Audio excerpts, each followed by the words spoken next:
आज से मैं जो सूत्र बताने जा रहा हूं, इनका पालन अगर आप करेंगे तो आप अपने जीवन में 148 बीमारियों से हमेशा बचेंगे।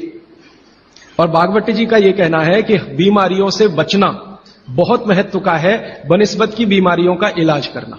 Prevention is better than cure. आज के सूत्रों को थोड़ा ज्यादा ध्यान से सुने। तो आज से जो शुरू हो रहा है वो फंक्शनल पार्ट है। इस फंक्शनल पार्ट में सबसे पहला सूत्र भागवती जी का, वो कई बार ये लिखते हैं अपने सूत्रों में कि खाना महत्व का नहीं है, खाने को पचाना महत्व का है। क्योंकि भोजन पचेगा तो रस बनेगा, उसी रस में से मांस, मज्जा, रक्त, मल, मूत्र, वीर्य, मेद ये सब बनेगा, अस्थियां बनेंगी और वही आपके शरीर के लिए आगे जीवन में काम आएंगे। पहला सूत्र, भोजनांते विषम वारी। इसका सीधा सा अर्थ है भोजन के अंत में पानी पीना विष पीने के बराबर है। सूत्र ये है, भोजन अंते माने भोजन के अंत में, भोजनांते विषम वारी। विष समझते हैं आप जहर, जहर जैसा क्या है? पानी। सूत्र उतना ही है। समझने के लिए मैं आपको बहुत उदाहरण दूंगा ताकि आप जल्दी पता कर पाए। भागवती जी ने एक सूत्र में यह कहा है कि हमारा जो शरीर है इसका जो मुख्य स्थान पेट है, इसमें एक स्थान होता है पेट के अंदर, नाभि, लेफ्ट साइड में, नाभि से थोड़ा ऊपर जहां मेरा हाथ रखा हुआ है, इस स्थान को कहते हैं जठर। संस्कृत में कहते हैं जठर, हिंदी में कहते हैं आमाशय, अंग्रेजी में चाहे तो एपिगैस्ट्रिकम। भागवती जी कहते हैं कि इसमें अग्नि प्रदीप्त होती है। जठर अग्नि, जठराग्नि। और भोजन जो कुछ भी आप करते हैं वो पहले जठर में ही जाता है। यह है महत्व की बात। आपने रोटी का पहला टुकड़ा मुंह में डाला और जैसे ही टुकड़े को चबाना शुरू किया, लार बनना शुरू हुआ, तुरंत अग्नि प्रदीप्त हो जाती पहले ही टुकड़े में। तो ये अग्नि प्रदीप्त हुई। अब आप जो भोजन कर रहे हैं ये इस अग्नि के प्रभाव में पचेगा। तो भोजन के पचने की क्रिया में पहले भोजन रस में बदलेगा। पहले पेस्ट बनेगा, जैसे टूथपेस्ट की कंडीशन होती है वैसा बनेगा, लुगदी जैसा, फिर उसमें से रस बनेगा, फिर रस में से सब कुछ बनेगा। अब ये अग्नि भोजन को पचा रही है और आपने भोजन पूरा करते ही पानी पी लिया, गट गट गट गट गट गट, तो क्या हुआ? अग्नि शांत हो जाएगी। अग्नि का पानी से मेल नहीं है, दुश्मनी है। तो आपके पेट में खाना खाते ही अग्नि जल रही है। अब आपने पीछे से गिलास, 2 गिलास पानी पी लिया। कोई लोग तो लोटा भर के पी लेते हैं, कई लोग तो भोजन से ज्यादा पानी पी लेते हैं। तो फिर भागवती जी कहते हैं भोजन पचेगा नहीं, वो सड़ेगा। वो कहते हैं कि भोजन अगर सड़ना शुरू हुआ तो सबसे पहले गैस बनेगी, वायु बनेगी, और ये वायु आपकी जिंदगी हराम कर देगी। और ये वायु की तीव्रता जब बढ़ेगी तो गले में जलन होगी, छाती में जलन होगी, पेट में जलन होगी। तो ये वायु पूरे शरीर में घूमेगी तो सिर घूमेगा, आपको चक्कर आएंगे, सिर में दर्द होगा, पीठ में भी दर्द हो सकता है, हृदय स्थान पे भयंकर दर्द हो सकता है। कई बार तो इतना दर्द होता है कि आपको लगेगा कि हार्ट अटैक आ गया, लेकिन वो वायु का दर्द है, हार्ट अटैक नहीं। और ये जो वायु बनी भोजन के सड़ने से, इसी वायु में से भागवत जी ने सूची बनाई है कि 103 रोग पैदा होंगे। 103। सबसे पहला रोग है उसमें एसिडिटी, हाइपर एसिडिटी। ज्यादा दिन अगर आपने ये चक्कर चलाया पानी पीने का तो अल्सर, पेप्टिक अल्सर, बवासीर, मूलव्याध, भगंदर, और अंत का एक रोग है कैंसर, कर्क रोग। माने एसिडिटी से शुरू होकर आप कैंसर तक की यात्रा कर सकते हैं। और बाद में भागवती जी कहते हैं, वो भी बता देता हूं, वो दूर का सूत्र है लेकिन यहीं पे ले आता हूं उसको, कि आपका जो भोजन सड़ेगा तभी कोलेस्ट्रॉल बनेगा। अगर भोजन का पाचन हुआ तो कोलेस्ट्रॉल शून्य रहता है। आप जानते हैं शरीर में 2 तरह का कोलेस्ट्रॉल है, एक गुड और एक बैड। अच्छा कोलेस्ट्रॉल माने HDL, हाई डेंसिटी लिपोप्रोटीन। खराब कोलेस्ट्रॉल माने LDL और उसका छोटा भाई VLDL, very low density lipoprotein. जिनको कोलेस्ट्रॉल बढ़ रहा है या बढ़ा हुआ है वो ध्यान दें, उनको भोजन पच नहीं रहा, उनका भोजन सड़ रहा है। तो कोलेस्ट्रॉल बढ़ेगा तो हार्ट अटैक भी आएगा, कोलेस्ट्रॉल बढ़ेगा तो घुटने भी जड़ हो जाएंगे, सारी संधियां आपकी एकदम कड़क हो जाएंगी, आपको चलना फिरना मुश्किल हो जाएगा, 10 कदम चलना मुश्किल हो जाएगा। तो वो ये कहते हैं कि जब 103 बीमारियां एक छोटी गलती से आती हों तो वो गलती कभी करना नहीं। अब जैसे ये सूत्र पूरा हुआ तुरंत आपके मन में प्रश्न आएंगे कि पानी कब पीना। तो भागवती जी कहते हैं कि कम से कम 1.5 घंटे के बाद पानी पियो। अब ये जो 1.5 घंटे का कैलकुलेशन है ये क्या है? ये भागवती जी कहते हैं कि जो आपने खाया वो आपके जठर स्थान में 1.5 घंटे तक अग्नि के प्रभाव में रहता है, 1.5 घंटे तक। और 1 से 1.5 घंटे का वो बताया है तो अलग अलग क्षेत्र के हिसाब से। अब मान लीजिए उत्तरांचल का कोई आदमी इसी सूत्र को पढ़ेगा तो उसको तो अग्नि का असर 2 से 2.5 घंटे रहेगा, पहाड़ वाला। लेकिन आपके लिए मैं बात कर रहा हूं तो 1 से 1.5 घंटा। ठीक है, अब तुरंत आपके मन में सवाल आएगा, भोजन के बीच में पीना कि नहीं पीना, और भोजन के पहले पीना कि नहीं पीना। वो ये कहते हैं कि भोजन के पहले पानी पीना तो कम से कम 40 मिनट और अधिक से अधिक 1 घंटा। आपको सीधा सा हिसाब बताता हूं, 10 बजे खाना अगर खाना चाहते हैं तो 9 बजे से लेकर 9:20 तक आप चाहें उतना पानी पी सकते हैं। और बीच में पीना कि नहीं, वो कहते हैं कि अगर आपके भोजन में 2 अन्न है, दो अन्न माने एक रोटी खा रहे हैं आप, वो गेहूं है, और दूसरा चावल खा रहे हैं, तो चावल और गेहूं 2 अन्न। एक अन्न की पूर्ति पूरी हुई और दूसरे की शुरू होने वाली है, तो बीच का जो जंक्शन पॉइंट है इस पे पानी पीना। मतलब इसका सीधा है, रोटी पूरी हो गई, अब आप चावल खाने की तैयारी कर रहे हैं, तो रोटी खाने के बाद चावल खाने से पहले आप जरूर पानी पीना। लेकिन मात्रा कितनी, तो वो कहते हैं 2 या 3 घूंट, इतना ही। उसके बाद जब दूसरा अन्न आपने शुरू कर दिया फिर नहीं, फिर तो पूरा आप भोजन ही करके उठिए। अब आप भोजन कर लिया तो गला साफ करने के लिए थोड़ा 1-2 घूंट और पी लेना, गला साफ करने के लिए। अब आपके मन में तुरंत एक प्रश्न आएगा कि भोजन के अंत में क्या पीना, फिर पानी तो नहीं पीना, 1.5 घंटे तक तो नहीं पीना, तो कुछ पी सकते हैं। तो भागवत जी ने 3 चीजें बताई, उसके लिए पूरा सूत्र लिखा है कि भोजन के अंत में सबसे अच्छी चीज जो पीने के लिए है वो है छाछ, वो है मट्ठा, दही का तक्रम। लस्सी पीने के लिए नहीं कह रहे, मक्खन रह गया तो वो लस्सी, तक्रम की बात है। दूसरी सबसे अच्छी चीज उन्होंने बताई है वो है दूध, और तीसरी सबसे अच्छी चीज बताई है फल का रस। जिस मौसम में जो फल आता है उसका रस, माने मौसम के विरुद्ध के फल नहीं। आज का मौसम आम का नहीं है तो आम का रस अभी पिए तो नहीं चलेगा। तो आप ये कहें कि कोल्ड स्टोरेज से लाया हुआ संतरा और उसका रस निकाला या मौसम्मी का रस, ये सर्वनाश करेगा, सत्यानाश नहीं, सर्वनाश करेगा। अब इसमें आगे एक सूत्र है वो बहुत महत्व का है। भागवत जी कहते हैं मट्ठा या छाछ कब पीना, दूध कब पीना, रस कब पीना।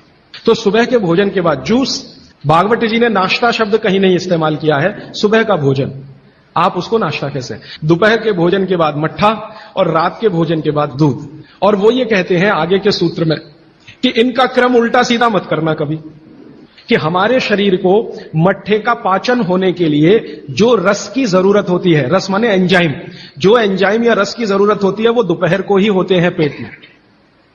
इसी तरह हमारे शरीर में दूध का पाचन होने के लिए जो रस की जरूरत पड़ती है या एंजाइम की जरूरत पड़ती है वो सूर्यास्त के बाद ही होते हैं, और जो रस और एंजाइम की जरूरत जूस पचाने के लिए है वो सुबह ही होते हैं।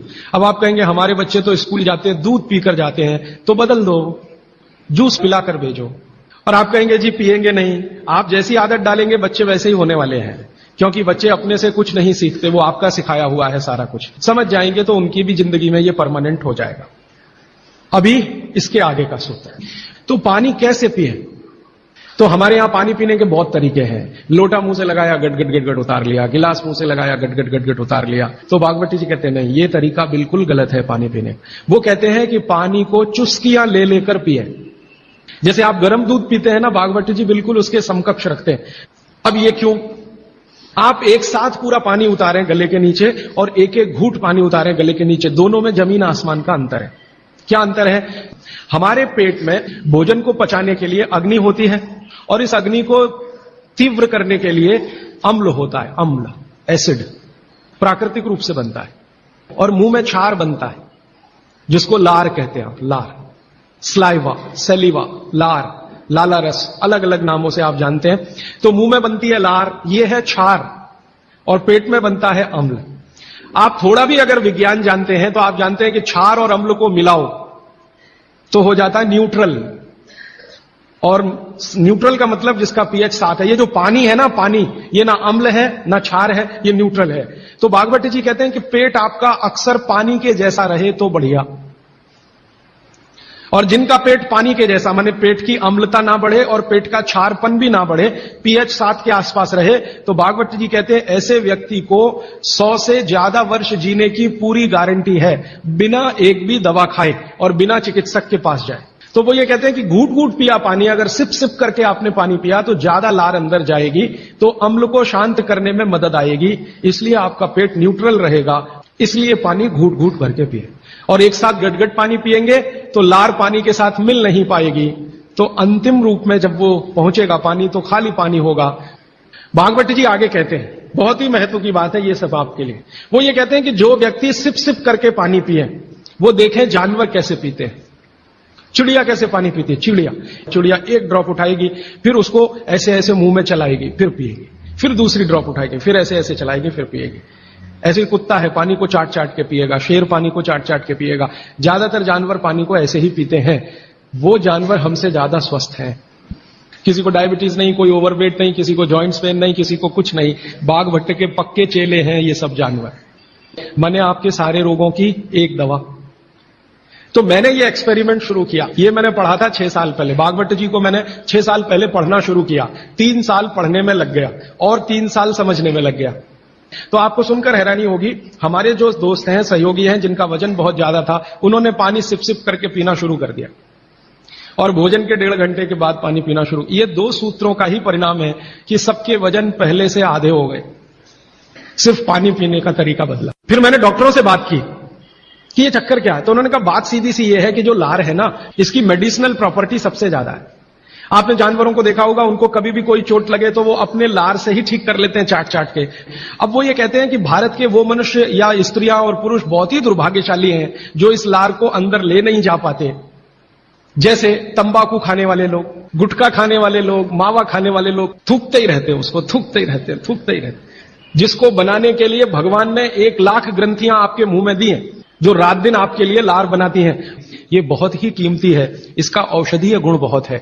और जैन दर्शन में इसको अहिंसा के साथ जोड़ा हुआ है। और वो मैंने करके भी देखा है कि सुबह की लार गलती से भी आप किसी चींटी या चींटा या मक्खी पे थूक दो, वो तुरंत मर जाए, क्योंकि उसका औषधीय गुण बहुत प्रबल होता है सुबह सुबह। और आप गुटखा खा खा के उसको थूकते रहते हैं तो सड़क तो खराब करते ही हैं, अपने को उससे ज्यादा खराब करते हैं।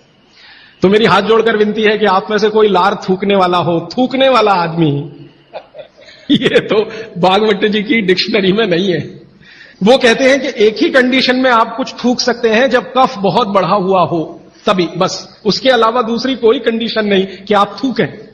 तो फिर आप कहेंगे जी पान खाएं, तो पान खाने के लिए नियम बताया, पान खाओ तो कत्था मत लगाओ, बिना कत्थे का पान खाओ, थूकने की गरज ही नहीं। तो वो कहते हैं कि पान भी खाना है तो थूकना नहीं है, कत्था है तो थूकना पड़ेगा, कत्थे बिना ही पान खाओ। पान तो पित्त और कफ दोनों का नाश करता है और चूना वात का नाश करता है। तो वो कहते हैं कि पित्त और कफ का नाश कर दिया पान ने, चूने ने कर दिया वात का, तो वात पित्त कफ तीनों ही संतुलित है। तो पान खाके तो जिंदगी भर निरोगी रह सकते। ठीक है, अब आगे चलता हूं। आगे का एक सूत्र है भागवत जी का कि पानी कभी भी पिए तो ठंडा ना पिए। कैसा पानी पिए जी? गुनगुना पानी पिए।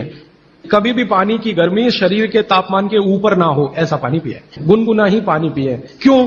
अभी मन में प्रश्न आएगा क्यों? हम तो जी ठंडा पानी पीते हैं, फ्रिज का पानी पीते हैं, बर्फ डाला हुआ पानी पीते हैं। जिसका जैसा गुण है वही तो करेगा ना। बर्फ का गुण है ठंडा करने का, तो बर्फ डालकर पानी में आप पी रहे हैं, तो बर्फ का गुण वो पानी में आ गया। अब पानी आपके पेट को ठंडा करेगा।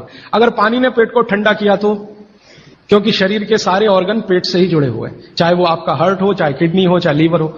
और अगर शरीर ठंडा हो गया तो जय राम जी की, जाइए यमराज के पास। तो कभी भी ठंडा पानी ना पिए, एक विश्लेषण। दूसरा विश्लेषण कि अगर पानी आपने ठंडा पिया तो तुरंत पेट उस पानी को गर्म करने पर लगेगा। तो पानी को गर्म करने के लिए उसको अतिरिक्त ऊर्जा की जरूरत पड़ेगी और अतिरिक्त ऊर्जा उसको रक्त में से आएगी। तो शरीर के सब हिस्सों का रक्त पेट की तरफ जाएगा। उसने बाकी हिस्सों में रक्त की कमी कर दी और ये कमी हर समय ऐसे ही आती रहे, आप ऐसे ही ठंडा पानी पीते रहे, ऐसे ही कमी आती रहे, पीते रहे, कमी आती रहे, तो एक दिन वो अंग काम करना बंद कर देंगे, क्योंकि उनको रक्त की सप्लाई कम हुई है। और वो अंगों ने काम करना बंद किया तो ब्रेन हेमरेज हो गया, पैरालिसिस हो गया, हार्ट अटैक हो गया। तो ये सारी बीमारियों को क्यों बुलाते हैं ठंडा पानी पी के? मैंने उन लोगों को देखा जो चिल्ड वाटर पीते हैं, वो सवेरे सवेरे अगर संडास घर में गए टॉयलेट में तो 1-1 घंटे बाहर नहीं निकलते, कभी कभी तो 2-2 घंटे नहीं निकलते, बैठे ही रहते अंदर। उनको पूछो भाई क्या कर रहे थे 2 घंटे टॉयलेट रूम में? कहते हैं जी न्यूज़पेपर पढ़ रहे थे, मैगजीन पढ़ रहे थे। क्यों पढ़ रहे थे? तो कहते हैं टॉयलेट आती ही नहीं, माने स्टूल पास होता ही नहीं, संडास होती ही नहीं, उतरती नहीं, तो क्या करें। और वो बेचारे वहां बैठे बैठे कई बार इतने परेशान हो जाते हैं कि तरह तरह की आवाजें निकालते हैं, फिर भी नहीं आती। फिर वो गाना गाते हैं, मेरे सपनों की रानी कभी आएगी, वो आती नहीं। और कभी कभी जब बहुत ज्यादा परेशान हो जाते हैं ना, तो एक गाना गाते हैं, एक बार आजा आजा आजा, वो तब भी नहीं आती। ये है समस्या कि जो लोग बहुत ठंडा पानी पिएंगे उनको एक बीमारी है, वो है कॉन्स्टिपेशन, कब्जियत, कोष्ठबद्धता, बद्ध कोष्ठ होना। कॉन्स्टिपेशन का मतलब आपकी जो इंटेस्टाइन है ना, लार्ज इंटेस्टाइन, वो एकदम ऐसी संकुचित हो गई। तो अगर आपकी लार्ज इंटेस्टाइन ऐसी हो गई तो आपकी जिंदगी भी ऐसी ही हो जाएगी। फ्रिज का रखा हुआ पानी ना पिए, बर्फ डाला हुआ पानी ना पिए, आइसक्रीम कभी भी ना खाएं, तो गर्म भोजन और ठंडी आइसक्रीम कभी ना खाएं। अक्सर मैं शादियों में, बारातों में जाता हूं तो वहां मैंने देखा है कि भोजन गर्मा गर्म कराएंगे, अंत में आइसक्रीम जरूर खिलाएंगे। सर्वनाश, बुला बुला के हमारा सत्यानाश करते हैं। न मरो तो जल्दी मर जाओ। ऐसा आजकल आतिथ्य इस देश में चल रहा है। पहले कहते थे अतिथि देवो भव, अभी अतिथि दुश्मन भव। अभी चौथा सूत्र, आज का आखिरी सूत्र। भागवत जी कहते हैं कि सुबह का जीवन आपका जब शुरू होता है तो दिन की शुरुआत में सबसे पहले पानी पिए। दांत धोए बिना पानी पीना, मुंह धोए बिना पानी पीना, कुल्ला किए बिना पानी पीना। कारण उसका यह है कि रात भर जब आप सो रहे थे तो शरीर की सारी क्रियाएं तो शिथिल हो जाती हैं, लेकिन ये लार बनने की क्रिया ज्यादा शिथिल नहीं होती, ये चालू रहती है। तो रात भर आपने लार बनाई है, मुंह में जगह जगह जमा है, वो अंदर जाना बहुत जरूरी है क्योंकि वो बेशकीमती है। तो सुबह सुबह जो लार बन रही है ये अंदर जानी ही चाहिए, इसलिए बिना कुल्ला किए पानी पीने का नियम है। इसी को उषापान कहा जाता है। तो सुबह उठते ही पानी पिए। कितना पिए जी? बुजुर्गों के लिए 2 गिलास, बच्चों के लिए, और 3 गिलास आपके उम्र के लोगों के लिए। कम से कम इतना पानी पिए। भागवत जी ने ये जो कहा ना सुबह की लार बहुत कीमती होती है, मैंने इस पर थोड़े कुछ एक्सपेरिमेंट किए पिछले एक आध साल। बहुत सारे कुछ पेशेंट ऐसे हैं जिनको डायबिटीज है, और डायबिटीज की कंडीशन में आप जानते हैं कि कोई घाव हो जाए, घाव तो जल्दी भरता नहीं। मैंने उनको दवाएं बंद किया होम्योपैथी का। फिर मैंने कहा भैया, भागवत जी ने कहा कि सुबह की लार बहुत कीमती है, तुम ऐसा करो सुबह उठते ही जो लार है ना उसको लगाओ तुम्हारे घाव पे, और आप देखेंगे चमत्कार। 15 से 20 दिन में घाव भरना शुरू, 3 महीने में बिल्कुल बराबर।